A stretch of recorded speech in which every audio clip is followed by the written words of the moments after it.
Carl, we're live. Audience, please activate the backup recordings. Recording underway. Backup is rolling. Sound is good.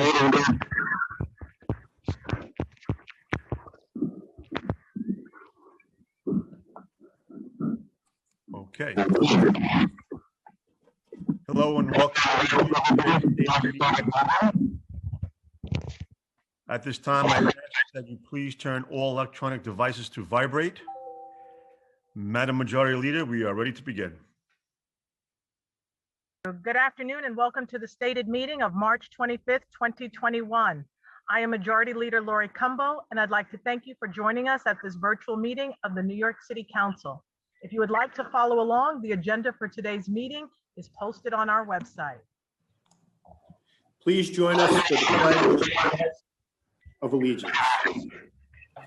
I pledge allegiance to the flag of the United States of America and to the republic for which it stands, one nation, under God, indivisible, with liberty and justice for all. Thank you. We'll begin with roll call. Adams. Present. Ampry Samuel. Present. Ayala. Present. Barron. Blessed and present. Borelli. Present. Brannan. I'm here. Brooks Powers.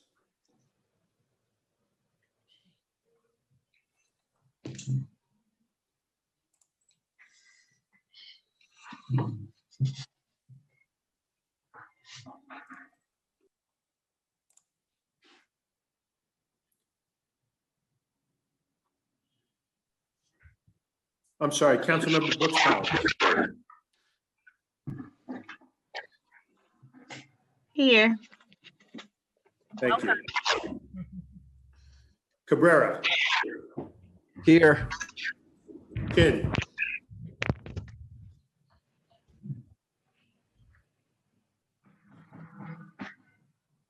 Constantinides.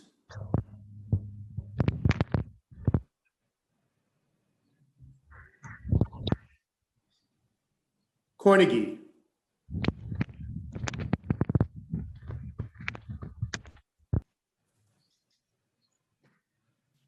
I'm here. Thank you. Deutsch. Here. Dharma Diaz. Here. Presente. Ruben Diaz.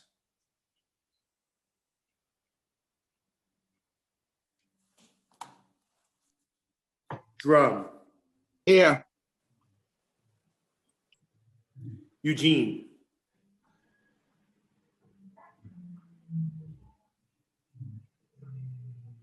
Gennaro. Here. Gibson. Blessed afternoon. I'm here. Jonai. Present. Grodenchik. I'm here. Holden. Here. Kalos. Here. Koo. Present. Kozlowitz. Here. Lander. Here. Levin. Here. Levine. Here. Lewis. Present. Mizell. Here. Menchaca. Presente. Miller. I'm here. Moya. Present. Perkins. Present. Powers. Present. Reynoso. Present. Riley. Present. Rivera. Present. Rodriguez.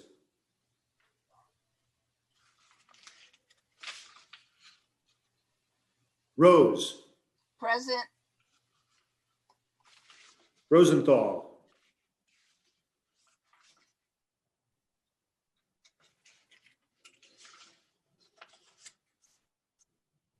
Salamanca, Present. Traeger,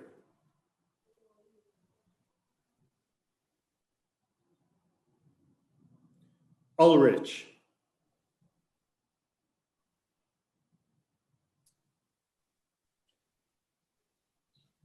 Valone, Here.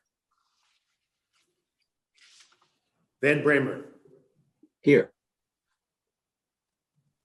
Jaeger, Here. Matteo, I'm here. Cumbo,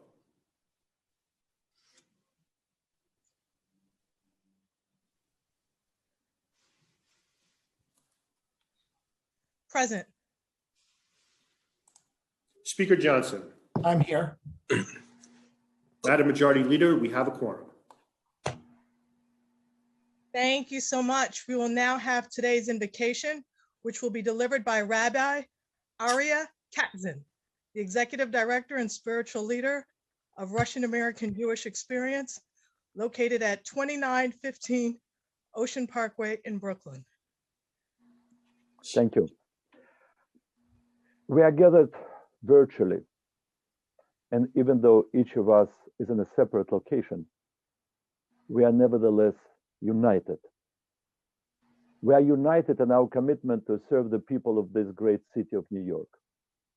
We all share the pain of the families who have lost their loved ones in this terrible pandemic, and wish a full and speedy recovery to the sick. We also feel the pain of isolation, poverty, and divisiveness that in different ways have affected us all. I am deeply moved today because exactly 40 years ago, I immigrated from the Soviet Union and for the first time celebrated Passover, not only as the exodus of my people from Egypt, but also my personal liberation from Soviet slavery. I share the experience of all immigrants who arrived at the shores seeking liberty and justice for all. I'm a Russian Jew. Many members of my family and millions of my people were murdered by the Nazis during the Holocaust. While the survivors became targets of discrimination and cultural genocide under the brutal communist regime, what made these crimes possible was that the tyrants first suppressed the freedom of speech. People were scared to protest hatred, terrified to protect each other. Passover is the holiday of freedom, but in Hebrew, Pesach hints that the very basic freedom of all is the freedom of speech, because Pesach also means the mouth speaks. On Passover, we speak with our families and friends, sharing the story of freedom and love for others. There are more than 600 languages spoken in New York. We need to be courageous to express ourselves in our unique way. And we need to be respectful to protect the rights of others to express themselves without fear, even when we disagree with them. Nazis and communists committed their crimes because they just followed orders.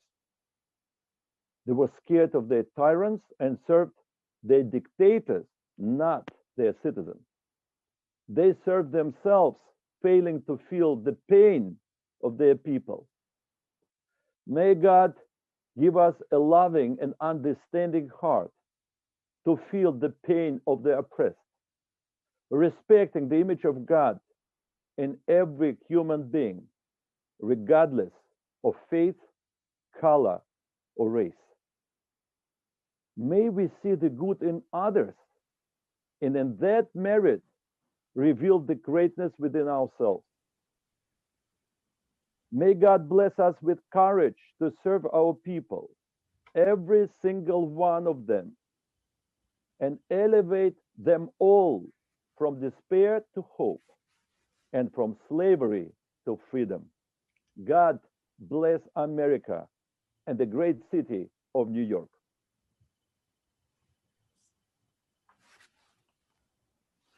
Thank you so much. Thank you so much for that very timely prayer and for giving us so much hope and inspiration through your own challenges that you've been able to share with us today. At this time, I would like to call on Councilmember Chaim Deutsch to spread the invocation on the record. And I thank you so much, Rabbi Katzen, for being with us today and for sharing your words of wisdom with each and every one of us. Councilmember Deutsch. Thank you, Majority Leader. In just over 48 hours, Jewish people across the globe will welcome the holiday of Passover. What better way to head into the important holiday of Passover than to hear those remarkable words from Rabbi Aryeh Katzen, who himself celebrated 40 years of freedom from the Soviet Union. Rabbi Katzen is the executive director of RAGE, the Russian-American Jewish Experience. He is a spiritual leader to young people in the immigrant community, guiding and educating them about life, religion, and righteousness. When Rabbi Katzen immigrated from the former Soviet Union and settled in Brooklyn, he immediately got to work establishing a welcoming community for his fellow immigrants. He founded the Sinai Academy to teach children about their heritage, and he established a Russian language newspaper to connect members of the growing community with each other. Rabbi Katzen is a fixture in Southern Brooklyn community and a role model to thousands. It is an honor to know him and to be inspired by his resilience and strength. Thank you for all those inspiring words, Rabbi Katzen, and I wish you and all who are celebrating a Chag Kasher B'Sameach, which means a happy, meaningful holiday. I also want to wish all those who are celebrating Easter a joyful and peaceful holiday. And with Ramadan just several weeks away, I also want to wish all those observing a meaningful and blessed month. God bless you all. Thank you so much, Councilmember Chaim Deutsch.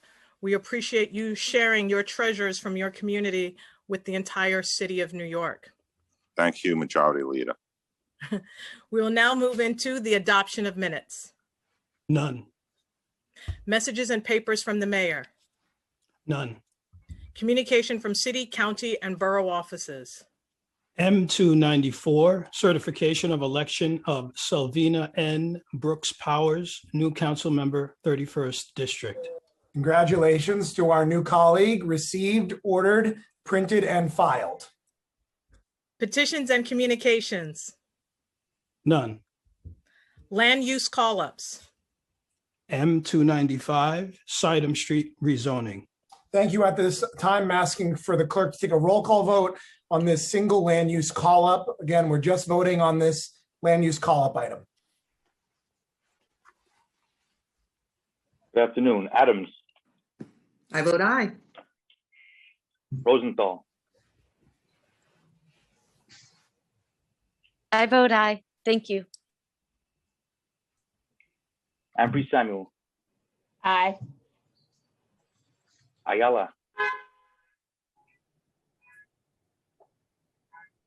I vote aye. Did you hear me? Oh, thank you. Yes. Thank you. Barron. I vote aye. Borelli. Aye. Brannan. Aye. Brooks Powers. Aye. Cabrera. Aye. Chin. I vote aye. Constantinidis. Cornegie. I vote aye. Thank you. Deutsch. I vote aye. Dharma Diaz. I vote aye. Ruben Diaz. B. Drum.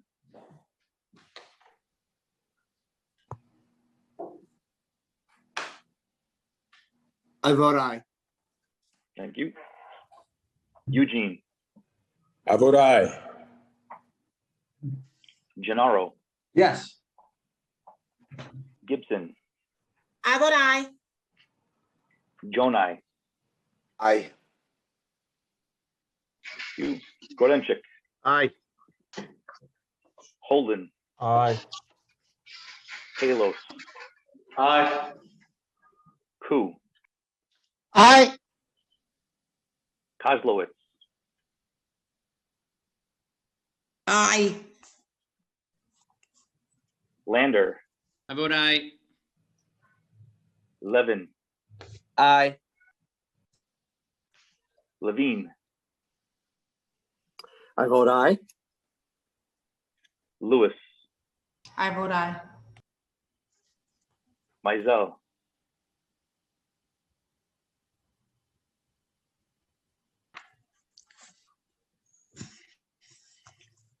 Councilmember Mizell. Yes. Thank you. Menchaca. Aye.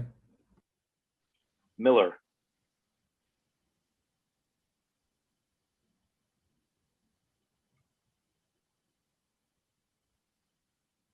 Councilmember Miller, I believe you're muted.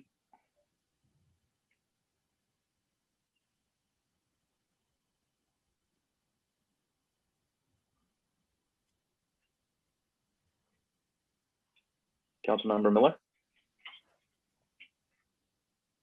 Councilmember Miller, can you hear us? Absolutely. You know, we virtually as well. So. Okay. Councilmember Miller, Councilmember Miller? Definitely. let's mute Absolutely. Councilmember Miller and Let's- move on. Let's do that. Okay, we'll come back. Moya. I vote aye. Perkins. Aye. Powers. Aye. Reynoso. Aye. Riley. I'm sorry, Councilmember Riley. Vote aye. Thank you. Rivera. Aye. Rodriguez.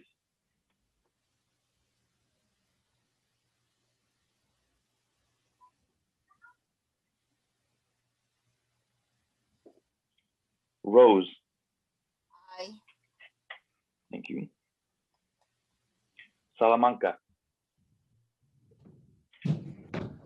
I vote aye. Thank you. Traeger. Aye. Ulrich.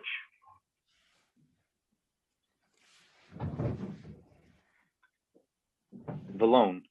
Aye. Van Bramer. Aye. Thank you. Jaeger.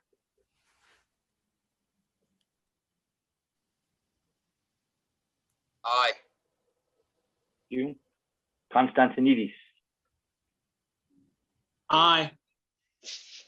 What does that You. mean? Councilmember Miller. Aye. Thank you. Matteo. Aye. Cumbo. I vote aye. Speaker Johnson. I vote aye. Today's land use call-ups have a vote of 47 in the affirmative, 0 in the negative, and no abstentions. Thank you. Today's land use call-up is adopted. We will now have communication from Speaker Corey Johnson. Thank you, Madam Majority Leader. Good afternoon. Welcome to our stated meeting today. Spring is finally here. Better days are hopefully ahead for our city and country. More people are getting vaccinated daily.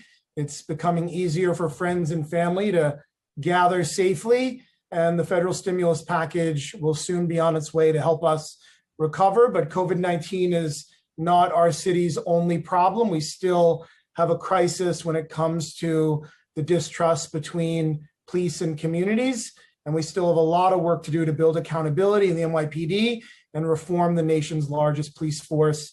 Today, the council is taking some steps toward that goal. This is ongoing work that won't end with today's votes. We also have a bill today that helps commercial tenants by extending a pandemic protection that we voted on last year. But sadly, COVID-19 is still very much a reality in New York City. As of yesterday, 30,793 people, New Yorkers, have died from COVID-19. It's important for us to continue to remember the New Yorkers that we've lost and the loved ones that they've left behind. Today is also the anniversary of two tragedies that forever changed our city: the Triangle Shirtwaist Factory fire in Manhattan and the Happy Land Social Club fire in the Bronx. In 1911, the fire at the Triangle Shirtwaist Company factory in Greenwich Village killed 146 workers. These were mostly women and girls, young Jewish and Italian immigrants working in sweatshops.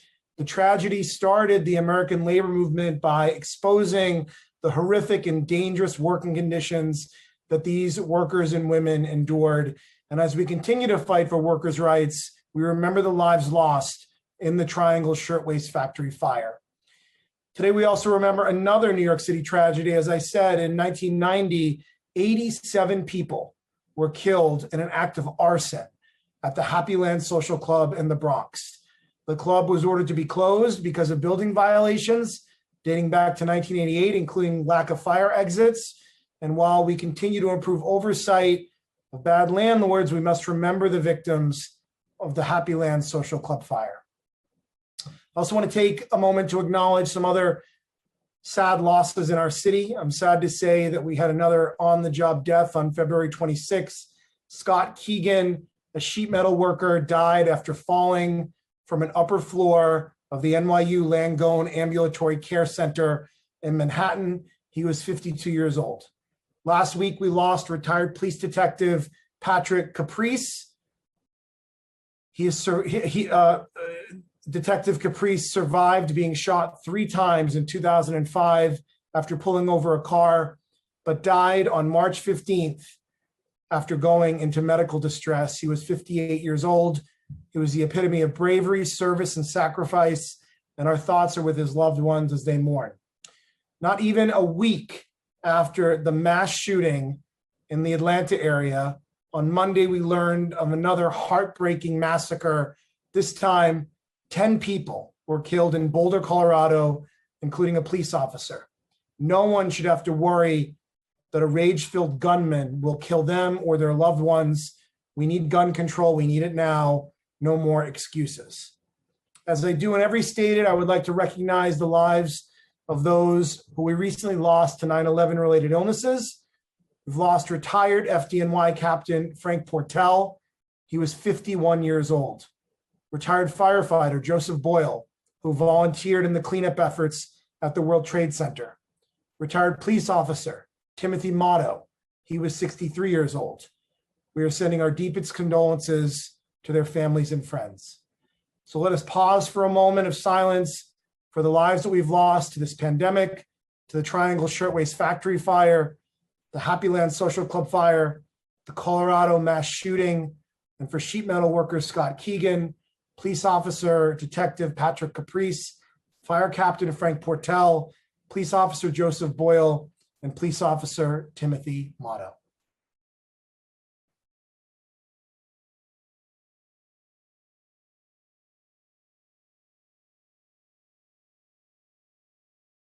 Thank you. Before we dive into our agenda, I want to take a moment to welcome to the council our newest colleague, Council Member Selvina Brooks Powers. She represents Council District 31, which includes Laurelton, Far Rockaway, Springfield Gardens, and other great neighborhoods. Council Member Brooks Powers replaces the now Queensborough President Donovan Richards, and we welcome her. We're so glad that you are at your first stated meeting. We look forward to working with you and supporting you. Congratulations, Councilmember Powers. Welcome to your first stated meeting of the New York City Council. Passover begins on Saturday at sundown.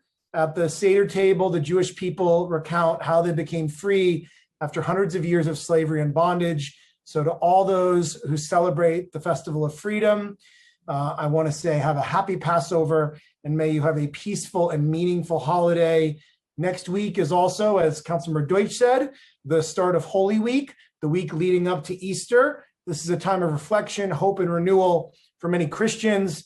For all of those observing, I wish them a peaceful and reflective week and a happy Easter.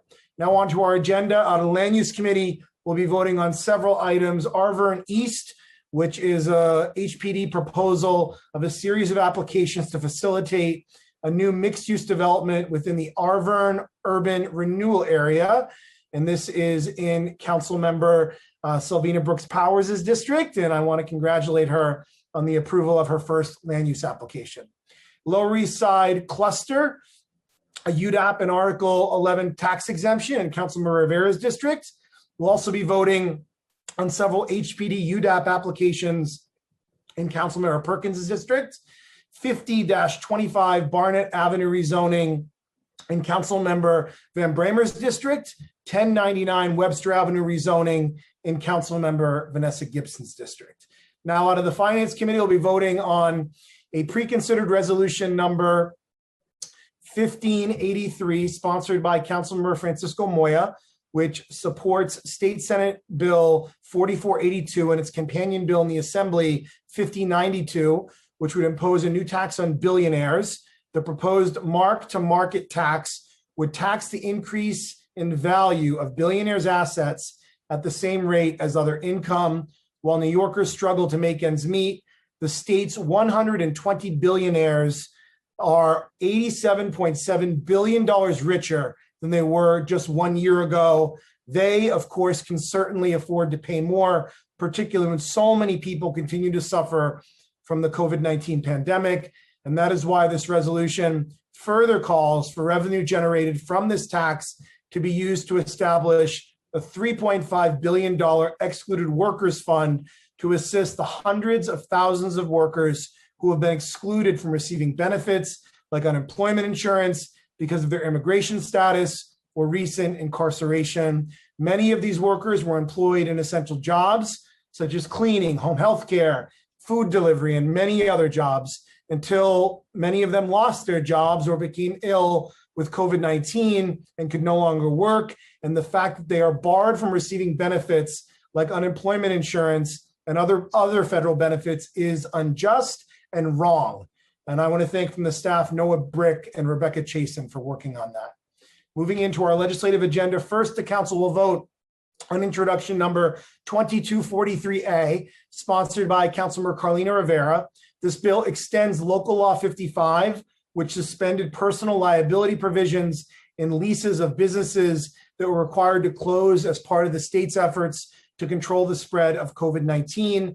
This meant that commercial landlords who were not getting rent could not go after an individual guarantor's personal assets, including their home. The council will vote today to extend the time frame on the protection from March 31st, 2021 to June 30th. And I want to thank from the staff, Noah Mexler and Stephanie Jones. The next set of bills are part of a package to increase NYPD accountability and to reimagine public safety in our city. Our first policing bill is out of our Governmental Affairs Committee, and it will remove the NYPD's authority to revoke or suspend press credentials. Introduction number 2118A, sponsored by Councilmember Keith Powers, will transfer authority over press credentials from the NYPD to the Mayor's Office of Media and Entertainment. This bill would eliminate the NYPD's authority to issue, suspend, or revoke press credentials and transfer that authority to MOAM. Under this bill, MOAM would be required to promulgate rules setting forth application procedures for press credentials, criteria for the denial of an application, and criteria for the suspension or revocation of a credential. And from the staff, I want to thank CJ Murray, Elizabeth Cronk, and Emily Forgione.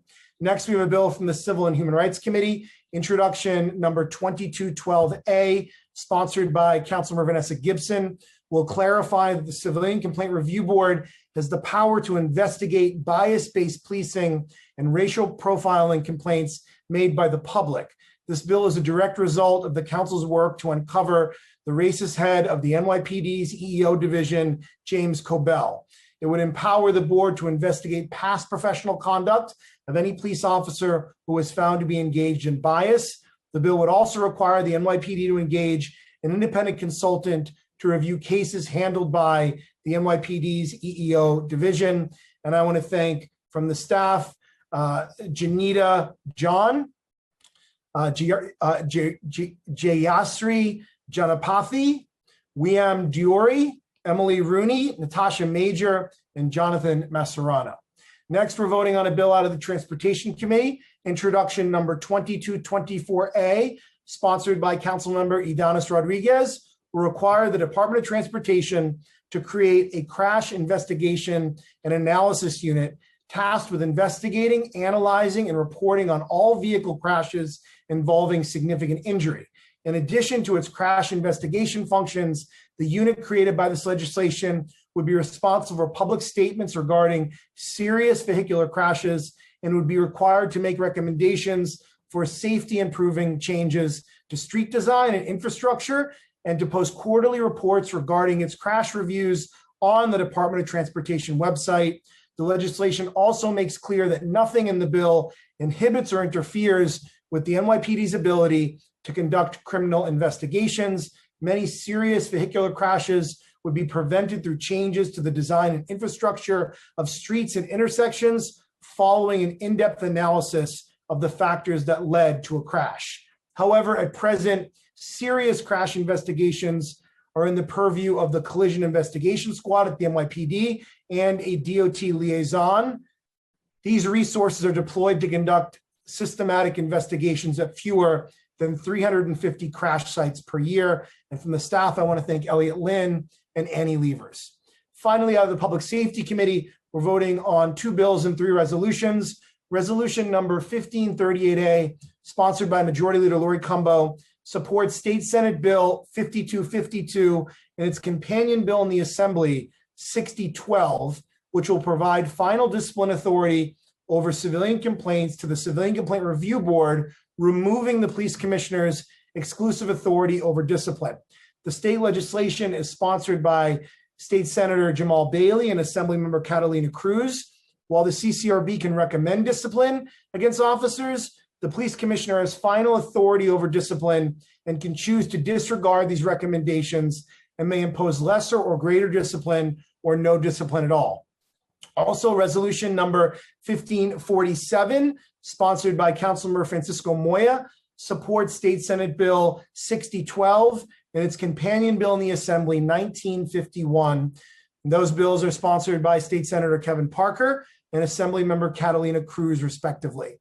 The bills establish a residency requirement for police officers in cities with a population of 1 million or more residents, includes New York City. If passed, the legislation would require newly hired NYPD officers to live within one of the 5 boroughs of New York City. The last resolution, resolution number 1584 from the Public Safety Committee, is on the adoption of a policing plan.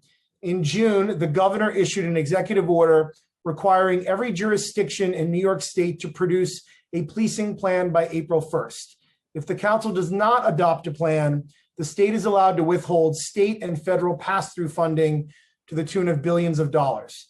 The council only received the full draft of the mayor's plan on March 12th, so we have not had much time, but we did make some significant improvements. We removed old accomplishments and anything that increased the NYPD's footprint. We added deadlines and responsible parties. We enhanced public transparency by adding public notice and stakeholder engagement requirements. And one element that I'm really proud of is that we secured more than $70 million for initiatives to support and expand public safety alternatives to policing and incarceration and ensure that the city lives up to its commitments. That's $30 million for students' social, emotional, and behavior needs in schools, more than $18 million for mental health services in underserved communities. We're going to triple our cure violence workforce by next summer. We added 5,000 new SYP slots for CUNY students.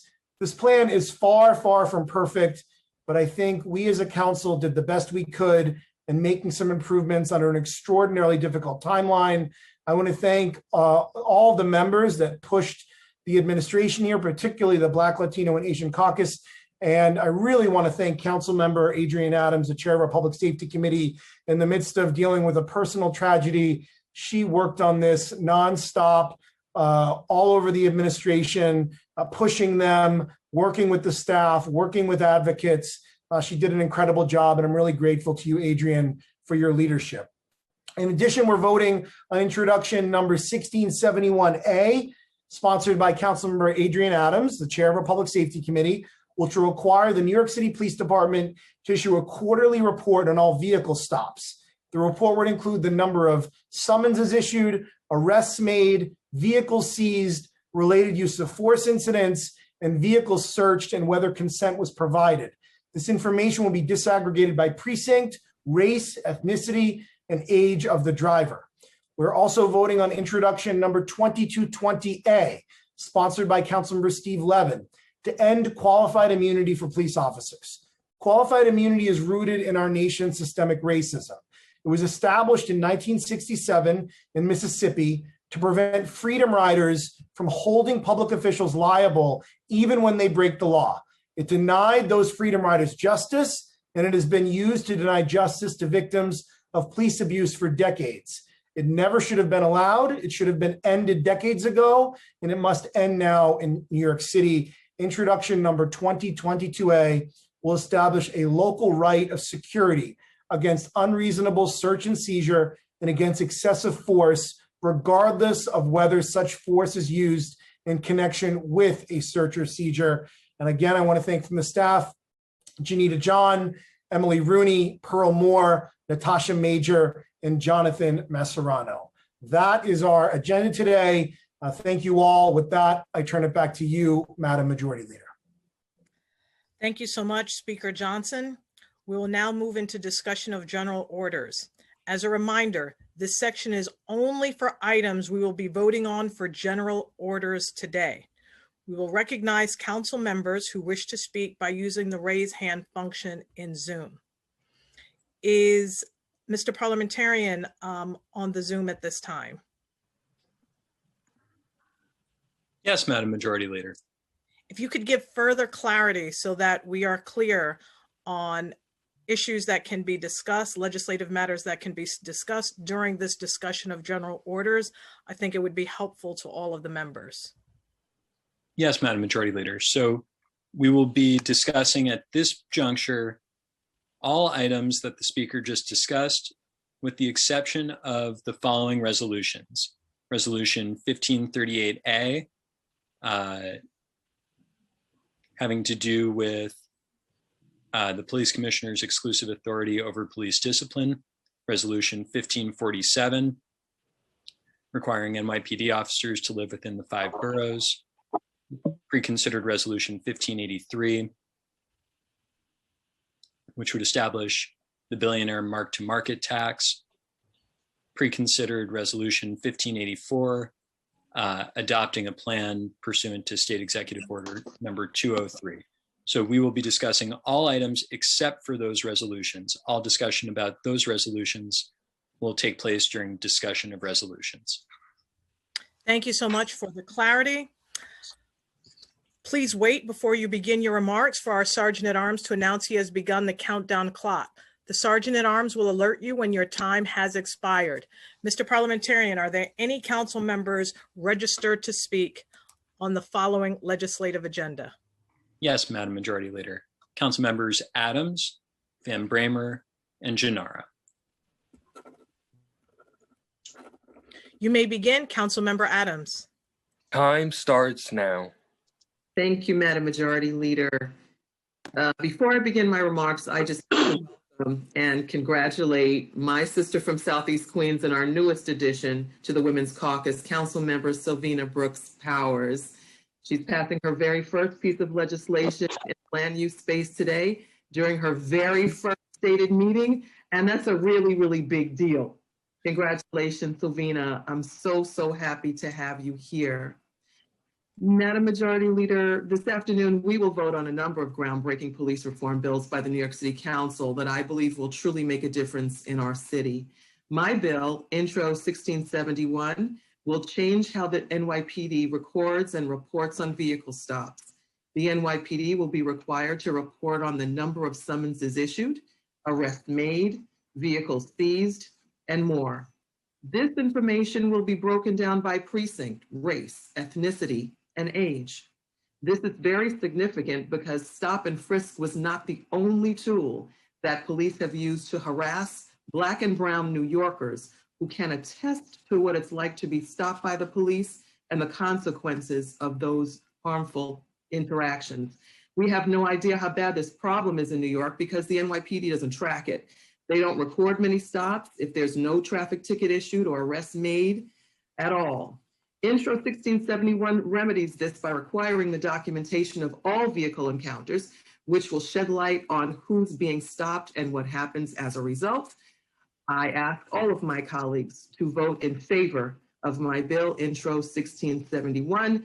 And I will add that it is not lost on me that we have now included another powers and another as well to add to the second DS that we have of this council. We welcome the expansion of our colleagues. Thank you very much, Madam Majority Leader. Thank you so much, Councilmember Adams, and we continue to lift you up because you continue to do incredible work under such challenging circumstances. Councilmember Van Bramer. Thank you very much. Now. It has taken 5 years to get to today's vote on building truly affordable housing in Sunnyside Gardens, the neighborhood I live in. The project before us today is 100% affordable and vastly improved from the one I rejected 4 years ago. Affordability levels represent the deepest we've seen in Sunnyside, with a set aside for formerly homeless families and many units at 40% of AMI with a maximum of 80% AMI. 32BJ has testified in favor of this project, something they did not do 4 years ago. I'm proud that we secured good jobs, good wages, with benefits for workers.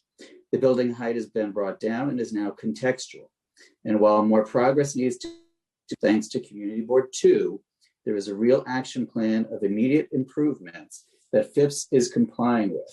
It should also be noted that CB2 voted unanimously against this project 4 years ago, but overwhelmingly in favor of this particular proposal.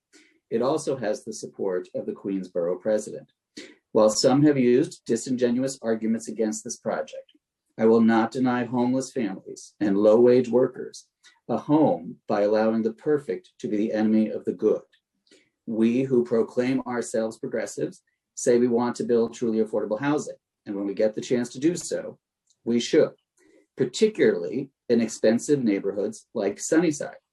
We who say we are progressives say we want to permanently house the homeless, and when we get the chance to do so, we must. Everyone must be welcome in the Sunnyside Woodside area that I am lucky enough to call home. And with this vote, we have a chance to say that emphatically. And those of us who are progressives and say we're for the Green New Deal should want to replace a surface parking lot with affordable housing and not allow NIMBY arguments to stop truly affordable housing to be built on this site. I'm proud to support it, ask my colleagues to support it. I want to thank Chairs Moya and Salamanca and their committees for already voting in favor of this project. Thank you very much. Thank you. Thank you so much, Councilmember Van Bramer. Councilmember Gennaro. Time starts now. Thank you, Madam Leader. I feel compelled to go on the record regarding some of the very important bills that we'll be voting on today. First, regarding proposed Intro 2118. This bill affects the NYPD leadership, not the rank and file. And I think the department can take some hard questions from reporters. So I'll be voting yes on this, and I urge my colleagues to vote for it. I'll be adding my name as a co-sponsor. Next, proposed Intro 2212 regarding the investigation of biased police officers. The NYPD had a stone bigot running its EEO division. So this council, I believe, has not only the right, but the obligation to pass this bill. I will vote yes on this bill. I urge my colleagues to do so as well. And I will add my name as a co-sponsor. Regarding proposed Intro 2224A about the DOT collision squad, I support this bill and I urge my colleagues to support it. Regarding proposed Intro 1671A, this bill seems to rest on the thesis that the police are engaging in racist behavior and profiling when it comes to traffic stops. I do believe this thesis needs to be tested, and the collection of such data does have value to test this thesis. The question is how to test this thesis most efficiently without placing an undue burden on the department. I believe that a bill that mandates the collection of these data periodically and random precincts would yield the same validation or invalidation of this thesis for much less effort. I would happily support such a bill, but this bill as written I see as an undue burden, so I'll be voting no, and I urge my colleagues to vote no as well. We're going to propose intro 2220 about ending qualified immunity. My view is that constitutional rights are inviolable, and to the extent that anyone can be allowed to invoke immunity in violating one's constitutional rights, such that a person who has had their rights violated has no recourse to seek redress is, in my opinion, violative of the Constitution itself. Every member in this body took the same oath to uphold the Constitution, and by voting yes on this bill, I believe I'll be doing exactly that. I urge my colleagues to support this very important bill, and I will be adding my name as a co-sponsor. Thank you for being generous with my time. Thank you, Councilmember Gennaro. We will now move to other members who wish to speak at this time. Mr. Parliamentarian, are there other members who wish to speak? Yes, Madam Majority Leader. Council members Barron, Holden, and Chin. Councilmember Barron, you may begin following the clock time. Time starts now. Thank you, Madam Majority Leader. I actually wanted to speak. I'll just explain my vote so that we can move the time along. Thank you, Mr. Parliamentarian. Thank you. Okay, we will move to Councilmember Holden. Time starts now. Thank you, Madam Majority Leader. I need to express my extreme frustration with some of these so-called police reform bills that have made it on our agenda today for a vote. Once again, the City Council rushes through legislation that will have a serious impact on residents' public safety in the city. We live in an upside-down town where wrong is right, cops are villains, criminals are victims, and virtues are vices. Some of the bills that we are voting on today will endanger the public and put our constituents in harm's way. This year alone, we've had 250 New Yorkers shot, which is over 40% higher than last year.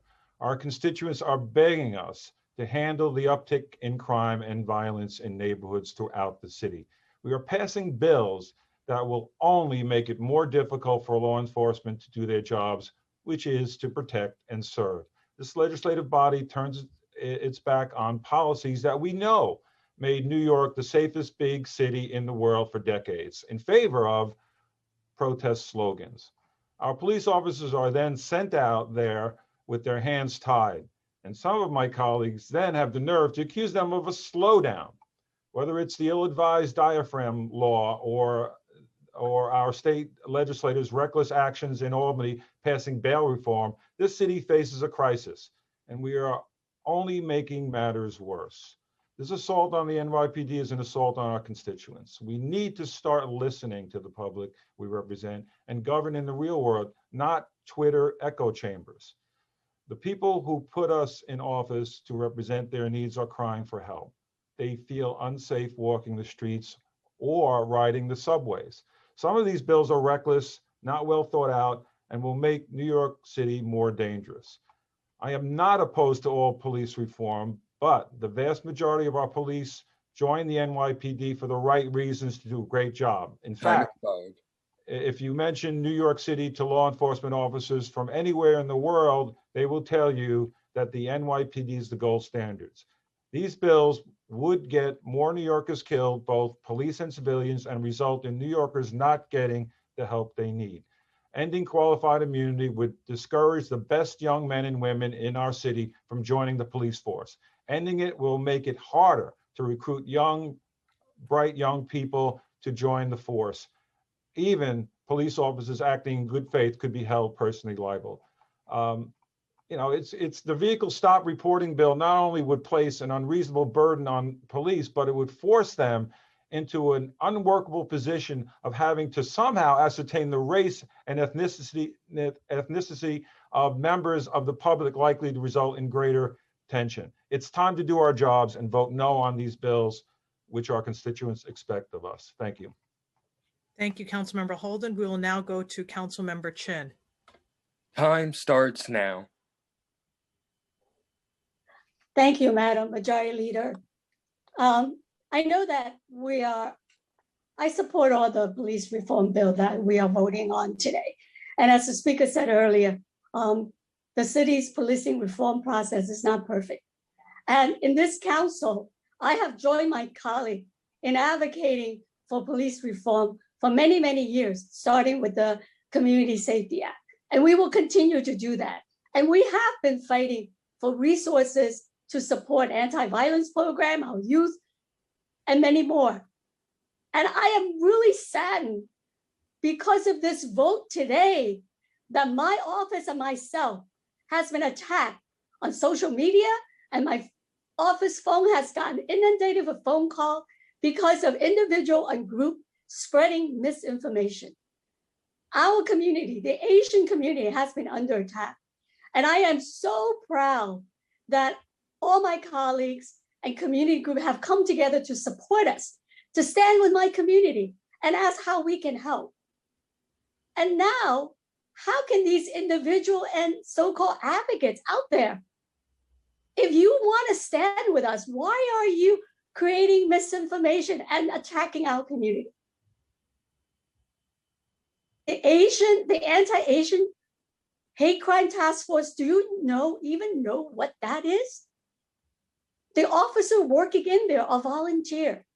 Our community are asking for more support to help them report the crime, to help protect them. We have to work together, not divide us. I mean, I myself is an Asian woman, and I'm getting attacked from Asian women feminists on my record of all the things that I have supported in the council. I mean, come on, let's Time expired. stop this and work together if we really want to stop hate. Language access is important in every city agency, and especially in the police department. And we have to get that for our community. So let's work together and not fight against each other. Thank you. Thank you, Councilmember Chen. Mr. Parliamentarian, are there any other members who wish to speak at this time?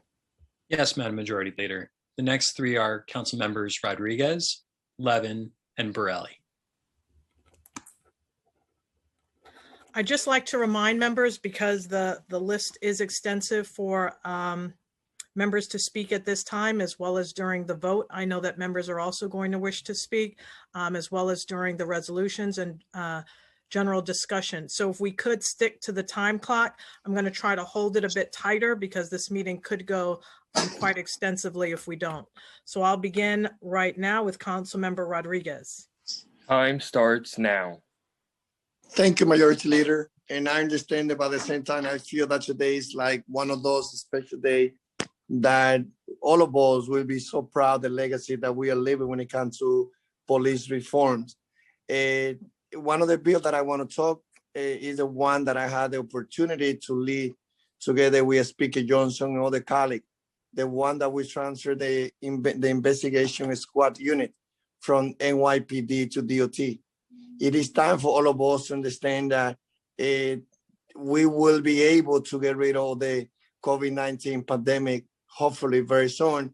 However, there's another pandemic that has been killing so many great New Yorkers. And that's the one of hit and run. That's the one of crashes.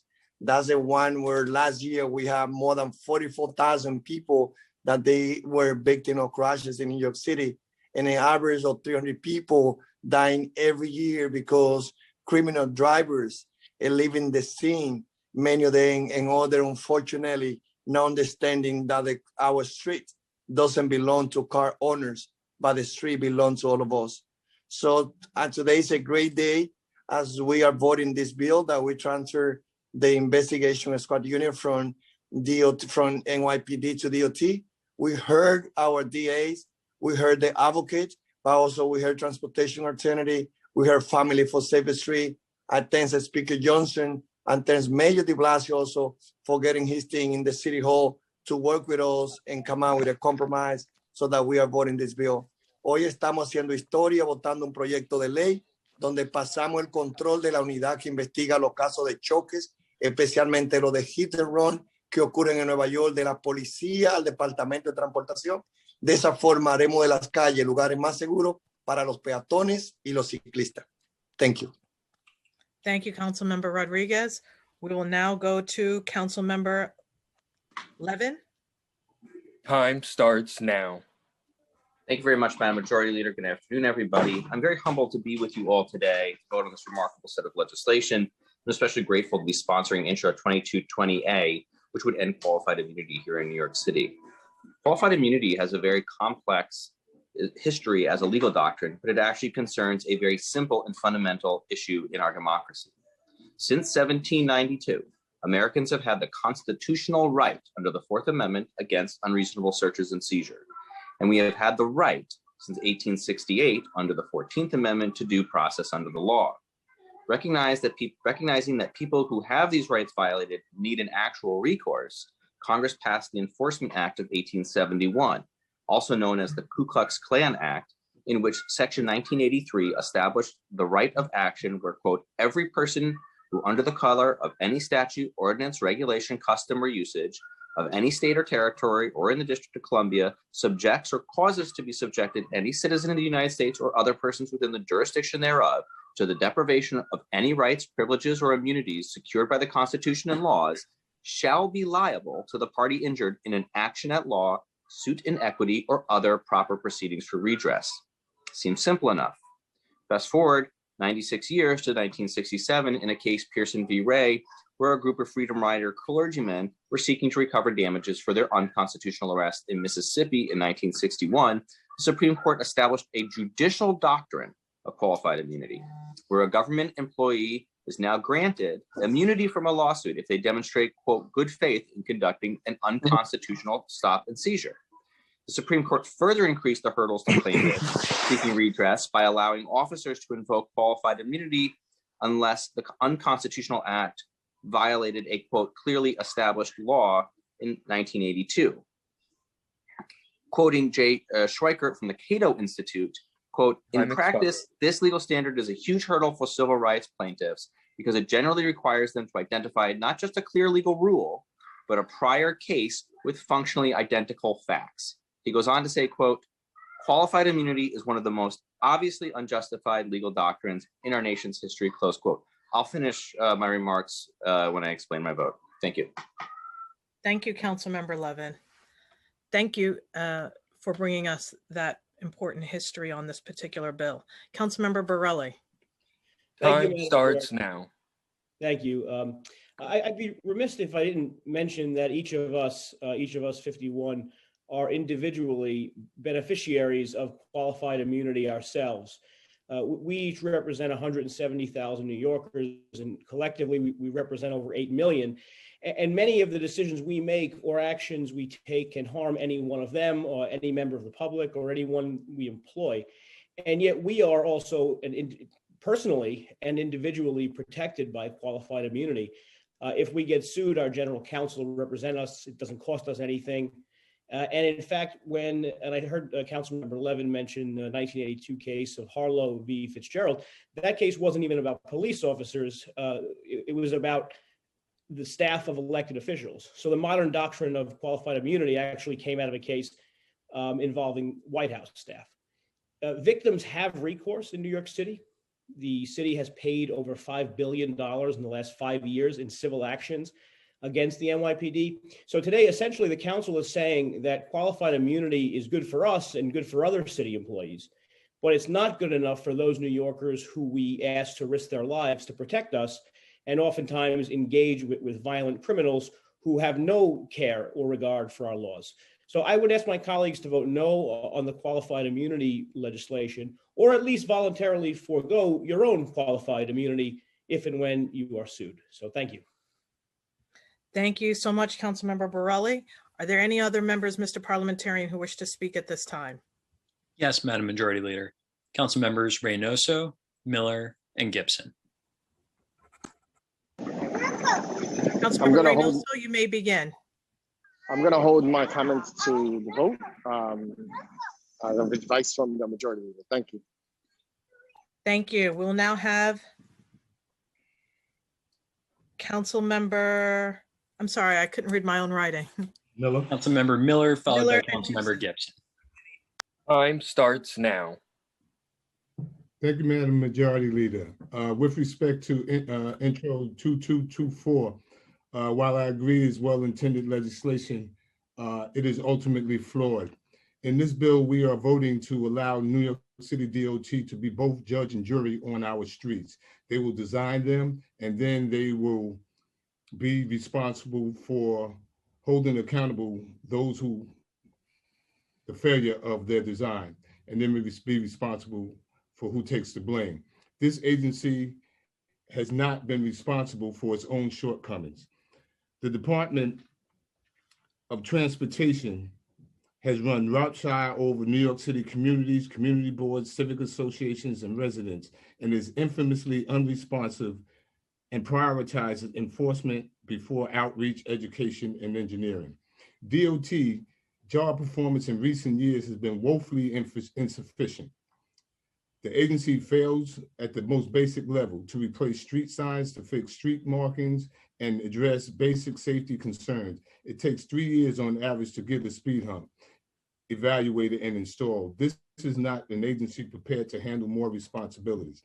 Let me also say that particularly alarming that this legislation is moving in the spirit of police reform. This DOT has treated communities of color with borderline contempt, while white communities got bike share and fully built out bus lanes and capital infrastructure. Our communities were told to wait and then given punitive enforcement cameras instead. I cannot vote today to add another $3 million to DOT's budget to allow this agency to duplicate the professional services provided by trained experts at the Collision Investigation Squad. We would be better off spending these resources with CSI to better support the work that they are doing. I would also note that these are the sentiments of all five attorneys, and they have resubmitted their testimony in opposition to this legislation. Thank you, Madam Majority Leader. Thank you, Councilmember Miller. We'll now go to Councilmember Gibson. Time starts now.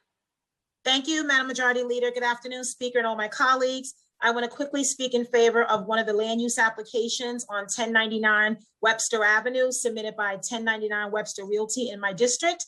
I'm very excited about this project. I've been working on it for over 2 years, located at the intersection of Webster Avenue and 167th Street in my district, the Claremont community. And this project will include 2 residential buildings. One is a 9-story building and the other is an 11-story building with a combined total of 238 residential units, affordable for the local residents, as low as 27% of the AMI, up to 80% of the AMI under the HPD's ELA program. We will have a minimum of 10% of the units are 3-bedroom apartments, which I'm very excited about, as we will also have local set-asides at minimum 15% for formerly homeless families. We have about 30,000 square feet of commercial retail that will include medical facilities and supermarket, indoor parking, and all of the amenities that we truly need in the Bronx. I'm very grateful that we will have temporary construction jobs, permanent jobs, and a new partnership with Local 32 BJ SEIU. The applicant will work through Hire NYC and the MWBE Build Up program, making sure that we hire locally. And a lot of these provisions are incorporated in a written document that we received at the council, the land use division, by the developer. I want to thank the Bronx Borough President, Ruben Diaz Jr. and his team for their recommendations, as well as Local Community Board 4 for all of their hard work in making sure that this is a project that we can all support that provides real affordable housing for residents of the Bronx, local set aside, as well as local hiring and MWBE provisions. I ask all of my colleagues to please support this legislation. And I want to thank Raju Mann, Amy Levitan, Katie Sullivan, and everyone at the Land Use Division for all of their work on this bill. Thank you. Thank you, Councilmember Gibson. Mr. Parliamentarian, are there any other members who wish to speak at this time? No, Madam Majority Leader. All right. We will now move into the report of special committees. None. Reports of standing committees. Report of the Committee on Civil and Human Rights, Intro 2212A, Bias-Based Policing. Amended and coupled on general orders. Report of the Committee on Governmental Operations, Intro 2118A, Press Credentials. Amended and coupled on general orders. Report of the Committee on Land Use, LUs 733 and 734, 737 4th Avenue rezoning. Approved with modifications and referred to the City Planning Commission pursuant to Section 197D of the New York City Charter. LUs 738 and Reso 1585 through LU 740 and Reso 1587, Arverne East. Coupled on general orders. LU 741 and Reso 1588, Lower East Side Cluster. Coupled on general orders. LU 743 and Reso 1589 through LU 747 and Reso 1593, various Harlem applications. Coupled on general orders. LUs 748 and Reso 1594 and 749 and Reso 1595, 5025 Barnett Avenue rezoning. Coupled on general orders. LUs 750 and Reso 1596 and 751 and Reso 1597, 1099 Webster Avenue. Coupled on general orders. Report of the Committee on Public Safety, Intro 1671A, Traffic Encounter Reports. Amended and coupled on general orders. Intro 2220A, Ending Qualified Immunity. Amended and coupled on general orders. Report of the Committee on Rules, Privileges, and Elections, Preconsidered Resolution 1582, Council Committee Changes. Coupled on general orders. Report of the Committee on Small Business, Intro 2243A, Protection for Commercial Tenants. Amended and coupled on general orders. Report of the Committee on Transportation, Intro 2224A, Crash Investigation and Analysis Unit. Amended and coupled on general orders. And at this time, I'm asking for the clerk to take a roll call vote on all of the items coupled on today's general orders calendar. Adams. I will be voting aye on all with the exception of Intro 2224 for all of the reasons stated by Councilmember Miller. Thank you.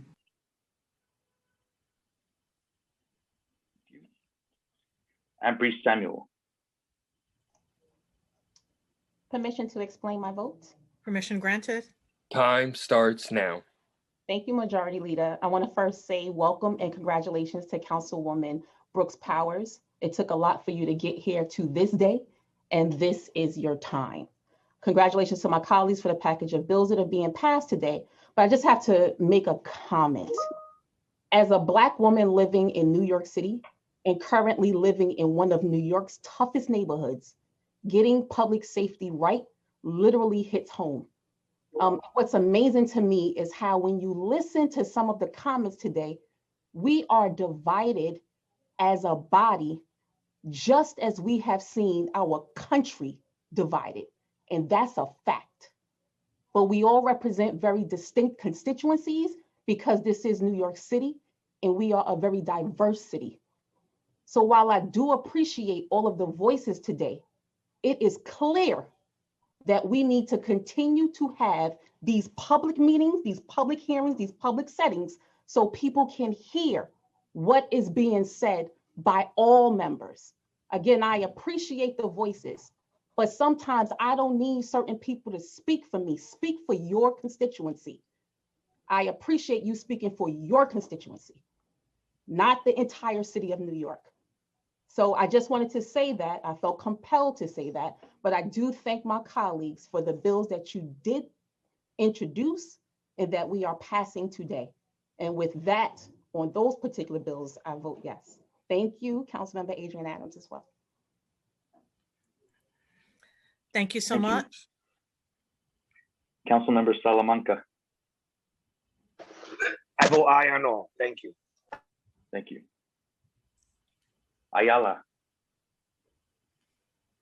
Ditto on everything that Councilmember Ampry Samuels just said, and I also vote aye. Barron. Permission to explain my vote. Permission granted. Time starts now. Thank you so much. I want to welcome our new colleague, Councilmember Brooks Ross. Welcome. In terms of the legislation that we're talking about today, I vote for the land use. I vote aye on all with the exception of 741. And I am abstaining on 743 and 744. In terms of the legislation, I'll vote aye on all and commend my colleagues on making a stab at getting better conditions and better results for our communities in terms of the interaction that we have had with police, particularly where we have been subjected to racist, discriminatory misconduct by police. And I'm voting no on Intro 2212A. What this bill does, I think the intent is great, but it is addressing an issue and putting it into the CCRB, which is a body that has been shown to have not been able to overcome the hurdles and the discrepancies and the lack of services and lack of support and the obstacles that have been put in their path. There was a former investigator for the CCRB who gave opening remarks, during a press conference that was held yesterday. And he outlined many of the obstacles that CCRB investigators face. And there's a scripture that says you don't put new wine in old wine flasks. So we're taking this good idea and putting it into the CCRB, which has been shown to not be effective, to not be able to be independent.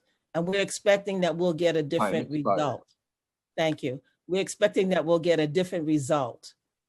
I think that what's going to happen is that it will burst the wine flask just as new wine does, because they're not capable of adapting and adjusting and incorporating these kinds of plans, particularly when they're going to rely on the police commissioner once again to select who the independent prosecutor is going to be for those cases that they look into. For that reason, I'm voting no on 2212A, despite its good intent.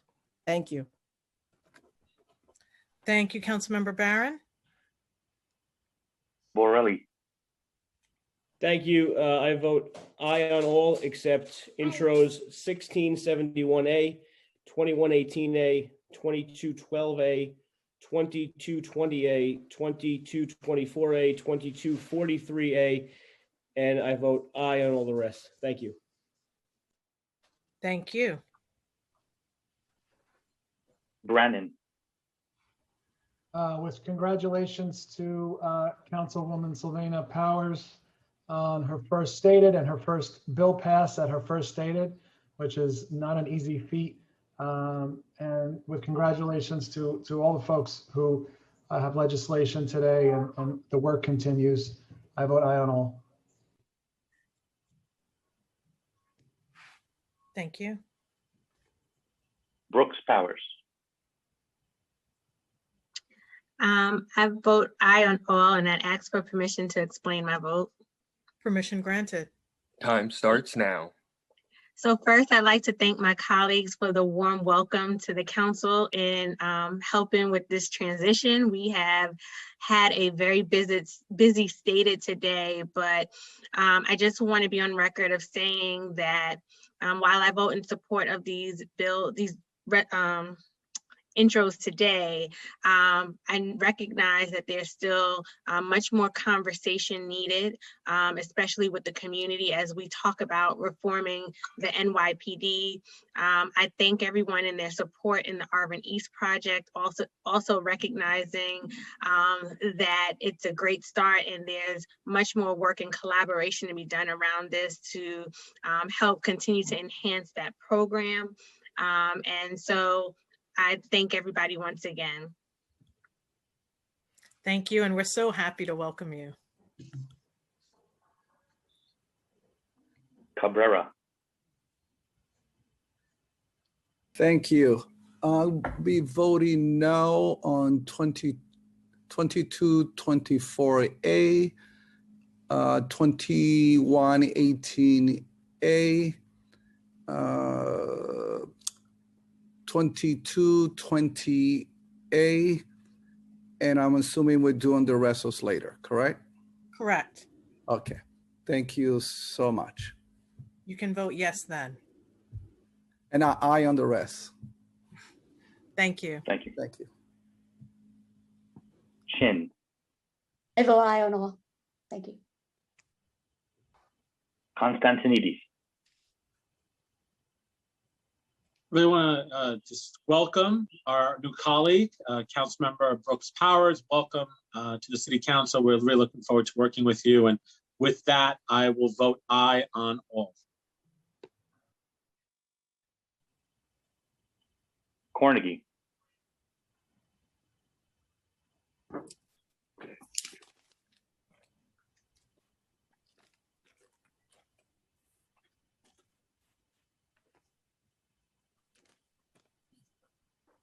Councilmember Cornegy.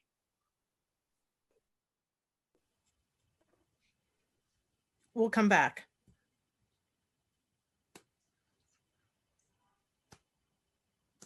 Councilmember Deutsch. Aye on all except for intro 2212, 2118, 1671, 2220, 2243. May I vote on the rezos? Not at this, Okay, not at this time. thank you. Thank you. One moment. Dharma Diaz. I vote aye, and I'd like to thank and compliment Councilwoman Samuels for being the voice. Thank you. Ruben Diaz. Yes or no? Thank you. Drum. Aye and all. Eugene. I vote aye. Gennaro.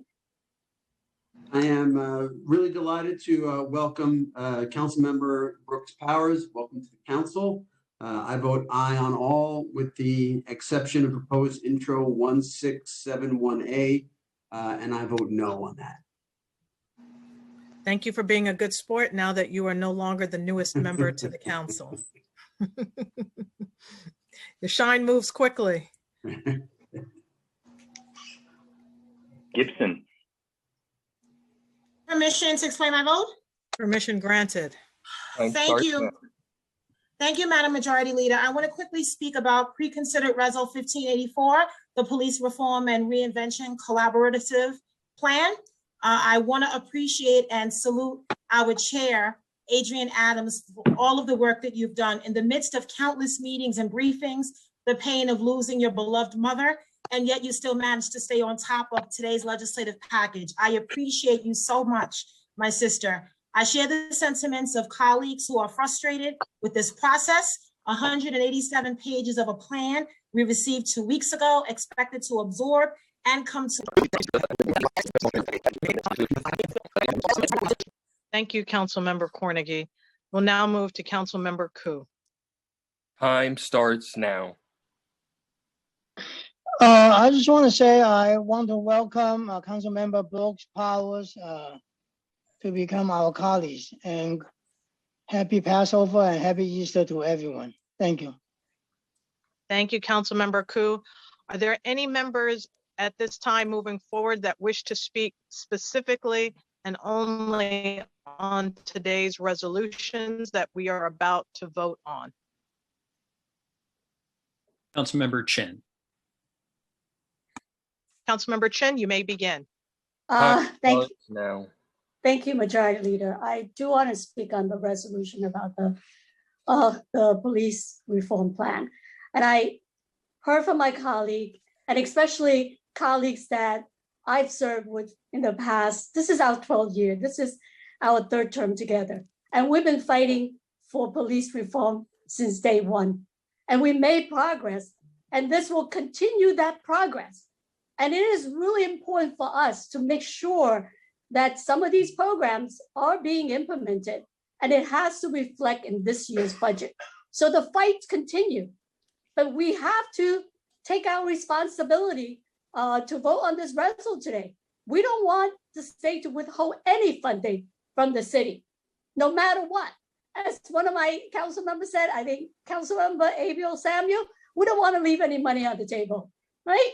And I think that our work has to continue. It's not perfect, but it is our job to move forward and to make it happen. So I really want to thank Councilmember Adam, for your leadership on this, and my colleague in the Black, Latino, Asian Caucus. We have to take a stronger leadership role in this, and we have to make sure the budget reflect that. Thank you.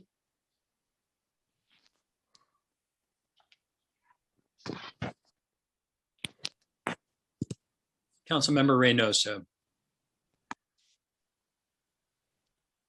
Councilmember Reynoso, you may begin. Time starts now. Thank you. I just want to echo Councilmember Barron's points, but also just want to just communicate to my colleagues that we are going to have a budget process where these types of issues are constantly raised and don't get pushed to the level where we affect meaningful change for our communities, right? If we're going to continue to dabble in incrementalism when it comes to the changes we want to see in the police department, then let's just call it what it is, and that we're not looking to substantially reform the police department in a way that it brings justice to our people. Instead, we keep trickling in reform. We don't make significant cuts to the budget that speak to the resources that we truly need, which is secure housing, secure education, secure healthcare. That's where our communities need their money. And if we're not going to have those conversations, it could be problematic. But I would also say that the other side doesn't play the game that we're playing. When Trump was in office, they didn't dabble in incrementalism, and they're currently looking to take away our voting rights, right? Like they don't play the same games we do. They'll go 100% every single time. And I think it's about time we stop thinking that we're going to be able to make significant progress moving this slowly and start actually being more aggressive about exactly what we're looking for. So I'm going to be voting no on that resolution as well. But I do want to say there are some good resolutions in this package. And one of them is Councilmember Majority Leader Lori Cumbo's bill, which I think is a significant step forward to finally holding folks accountable and taking that responsibility away from, self-interested commissioners. So thank you. And again, I want to make sure that it's clear that I vote no on the mayor's resolution for police reform. Thank you. Thank you, Councilmember Reynoso. Are there any other members who wish to speak at this time, Mr. Parliamentarian? No, Madam Majority Leader. Seeing none, we will now have a voice vote on today's resolutions.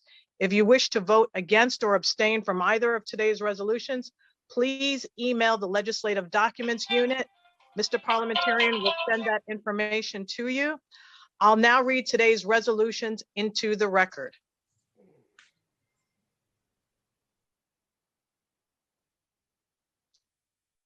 Resolution 1538A calls on the New York State Legislature to pass and the governor to sign S5252/A6012, which would remove the New York City Police Commissioner's exclusive authority over police discipline.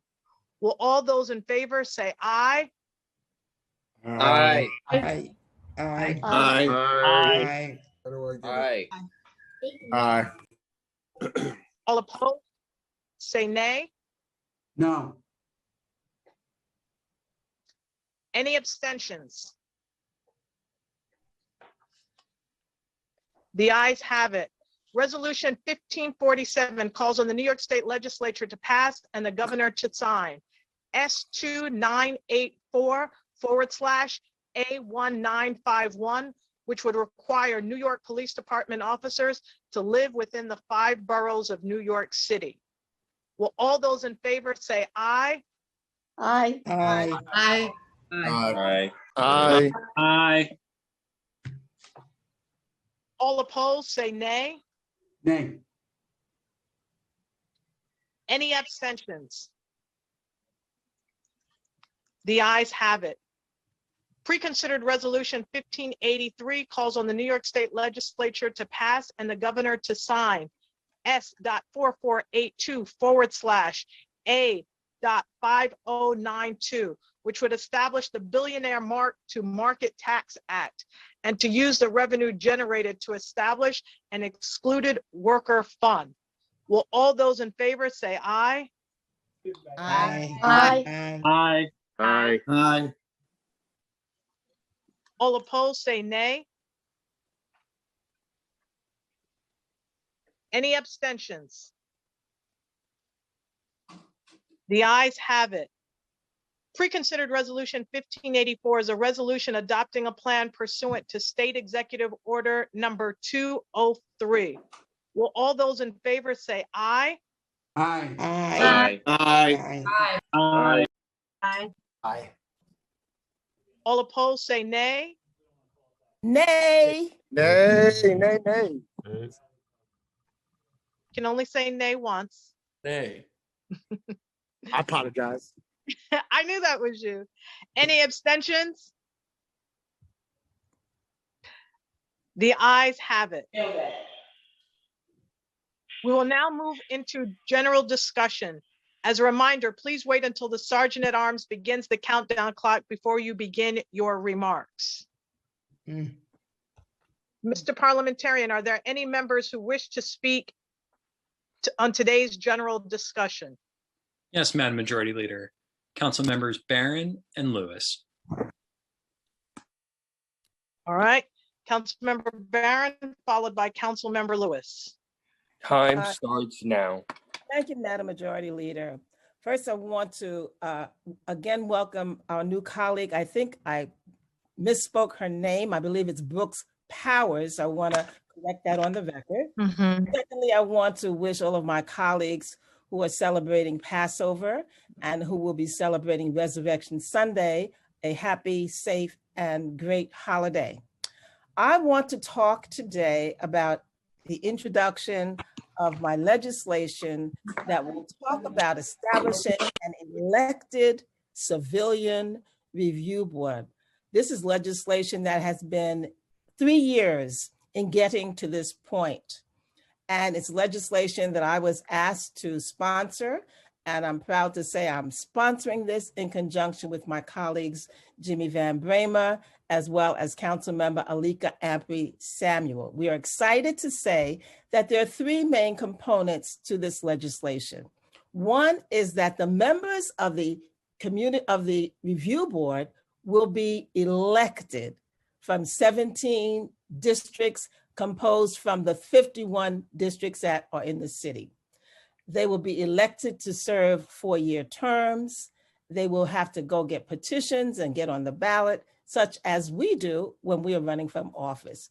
The second main tenet is that this elected civilian review board, which is a part of what we're calling the Community Power Act, power standing for police oversight with the elected review, that they will have the ability to receive testimony, conduct hearings, do investigations, make findings, dispose of discriminatory issues, and will determine the appropriate consequences for those acts. And all those things that we're now trying to squeeze in little by little are part of this comprehensive plan. And they will have the exclusive, thank you, just a few more seconds. They will have the exclusive authority to determine whether or not to sustain an allegation and the appropriate consequences for that. And thirdly, this legislation calls for an independent prosecutor. So the members will no longer be appointed by our august body or by the mayor or by the police department, but they will be elected and there will be an independent prosecutor, not appointed by the governor who used police to do the investigations, but they will be independent. I ask that you consider sponsoring this bill along with us and look forward to working with you as we push this bill through. Okay, it's the Community Power Act, police oversight with elected review. Thank you. Thank you, Councilmember. We'll now move to Councilmember Lewis. Time starts now. Thank you so much, Madam Majority Leader Cumbo, for the opportunity to speak on 2 critical pieces of legislation that I'm introducing today.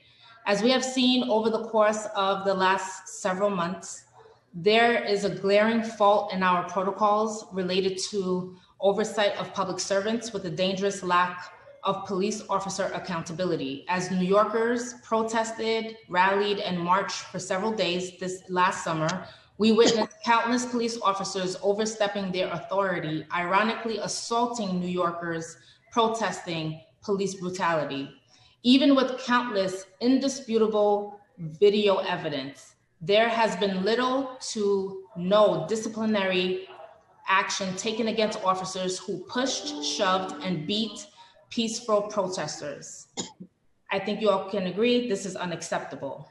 This is why I am proud to introduce two pieces of legislation. Intro 2249, a local law to amend the New York City Charter in relation to the police department's duty to provide officer records to the Civilian Complaint Review Board, and Intro 2248, requiring the Civilian Complaint Review Board to conduct an investigation of any injury or death caused by police action.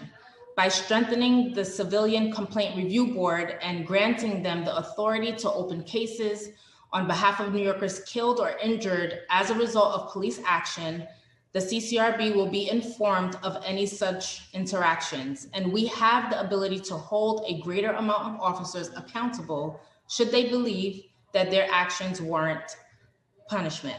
Additionally, by requiring the NYPD to provide the CCRB with officer records, the CCRB will have comprehensive information to make an accurate assessment of whether there was any wrongdoing on any part of uniformed officers. Time I expired. my colleagues who fought hard last summer for increased police accountability to sign on to intros 2248 and 2249.